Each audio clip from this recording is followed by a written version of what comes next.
participating and be with us again during the retreat. We are doing really beautiful, meaningful life we are doing. According to situation, a circumstance, you know that we are turning the situation into Dharma.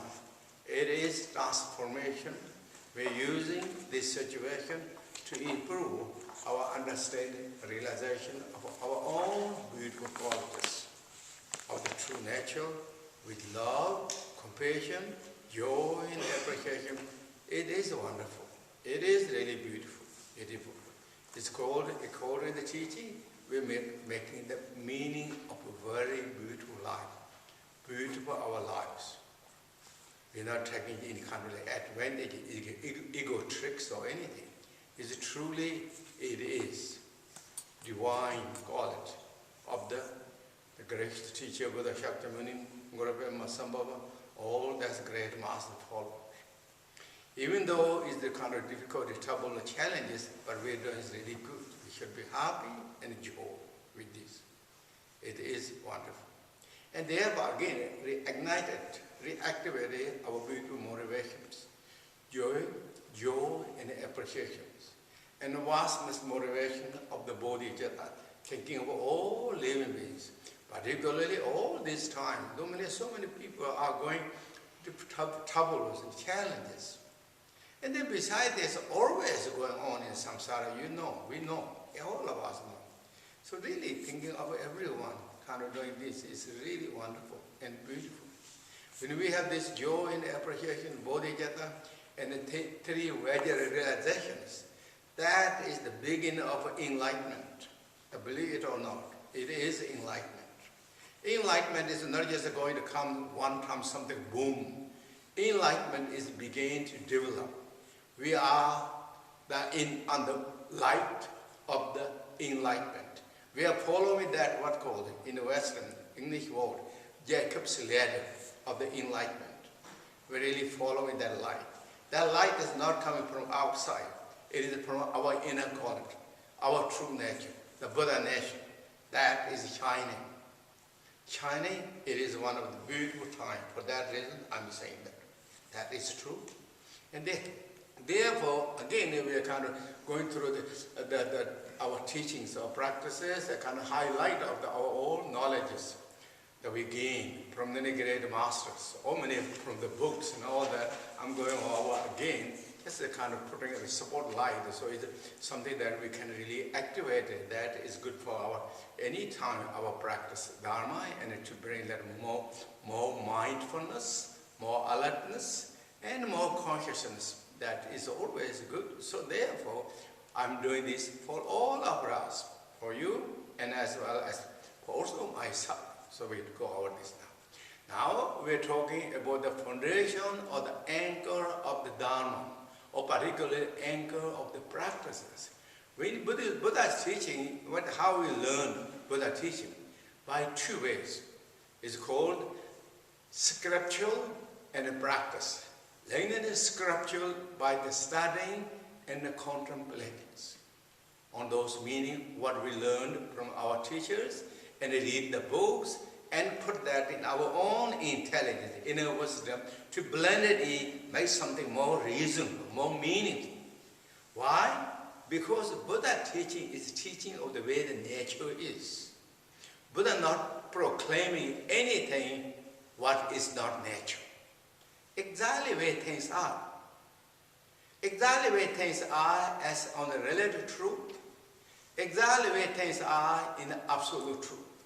Exactly both are combined in union. Relative, absolute truth, the union. There is no difference. That is what really Buddha pointed out. For this reason, Buddha is known as great teacher, supreme teacher, excellent speaker.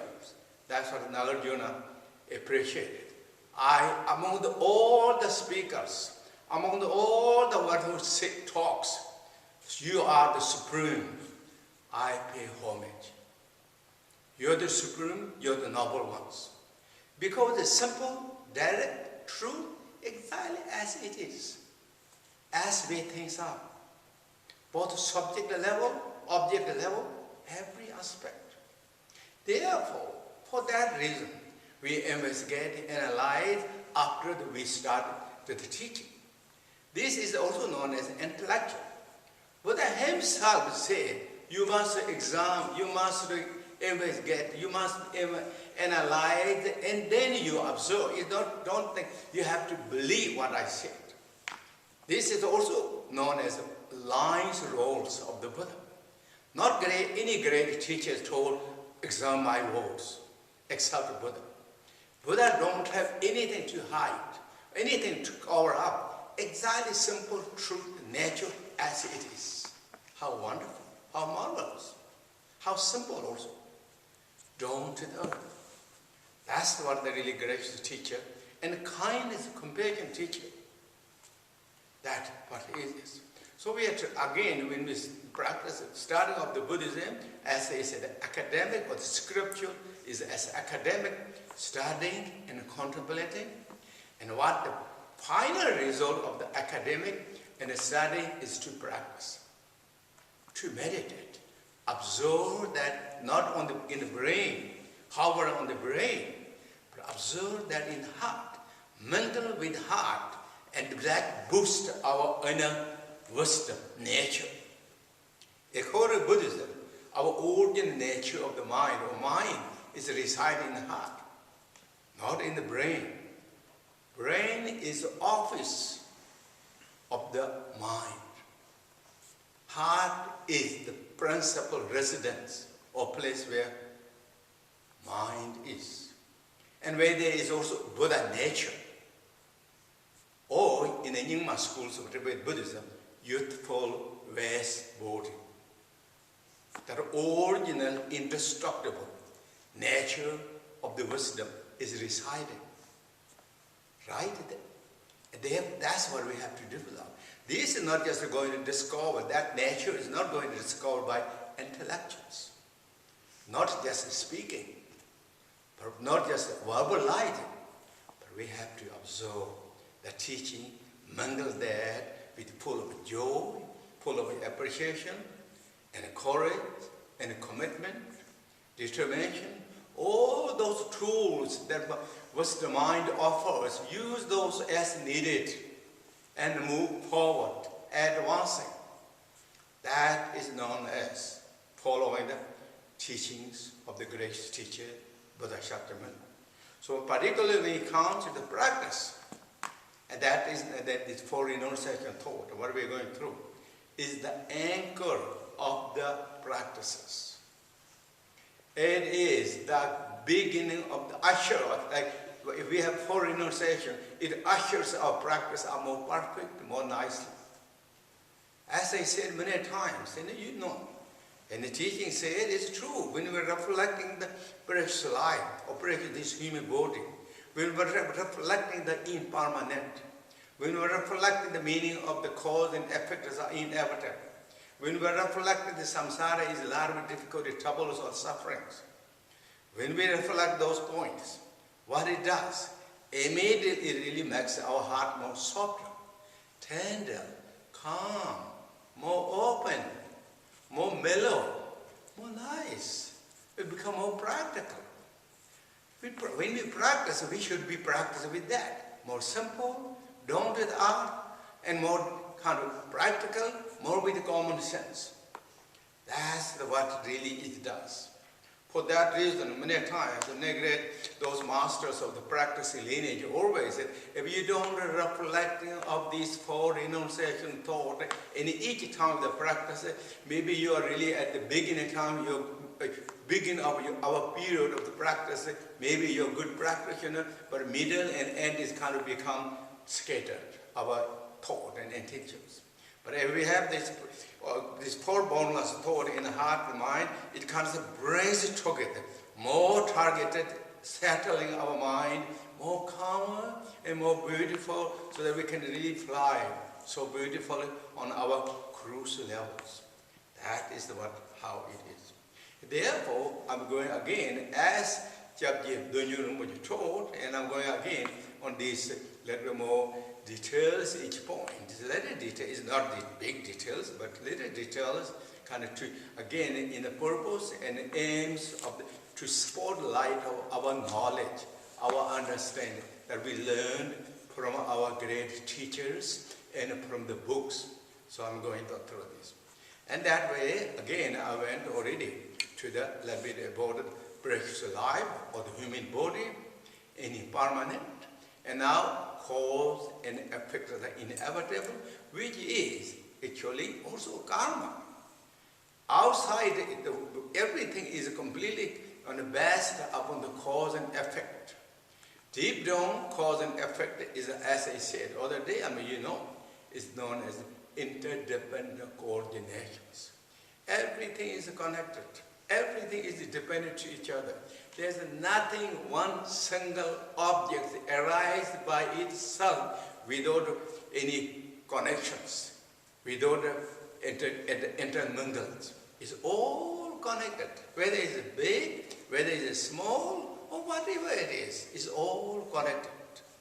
Everyone is cooperating together directly, indirectly, closely, long distantly, all is connecting and things are arising, whether it is good or whether it is bad, is all happening. Who is the instrument of that?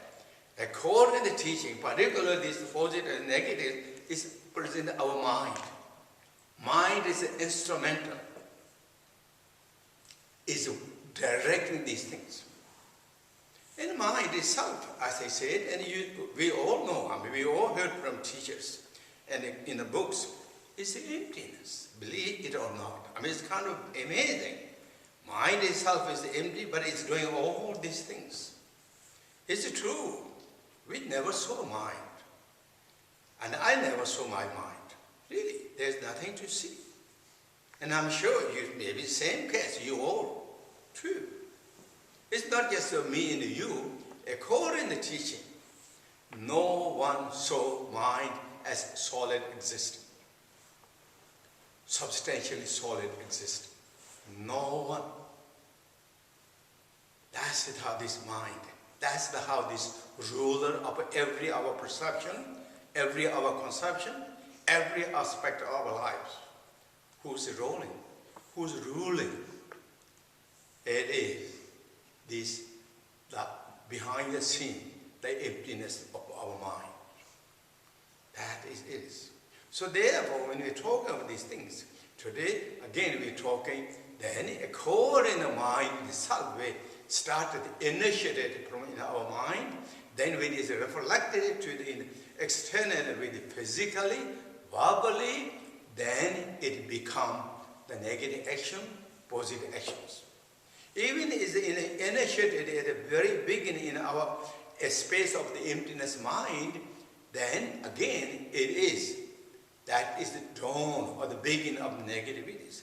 If it's negative emotion such as anger, jealous, hatred thought, attachment, and such as tense, grasping obsession of those, it is negatives. Even it is not externally reflected, projected, it is negatives. What is it doing? In their individual who had that, now is become uncomfortable. It's just rolling, it's rumbling in the mind. It's rumbling in the brain. It's rumbling on the channels and the nerve systems. Then couldn't handle, couldn't resist, and it targeted someone. You reject it, or we ejected that. Reflect. And then it's called negative actions. And when it comes out, it's like tornadoes. It depends, of course, big and small, but it just comes. It really melts us. How actually tornado started? Also from the emptiness space. It's emptiness space of the cloud and the wind and maybe the weather, but there's no substantial solid existing behind of that. We can detect all those like weather forecast. Weathermen are distracted of this kind of element is there. But element is when you look carefully where they are.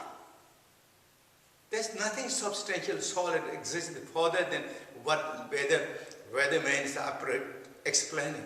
You can't find.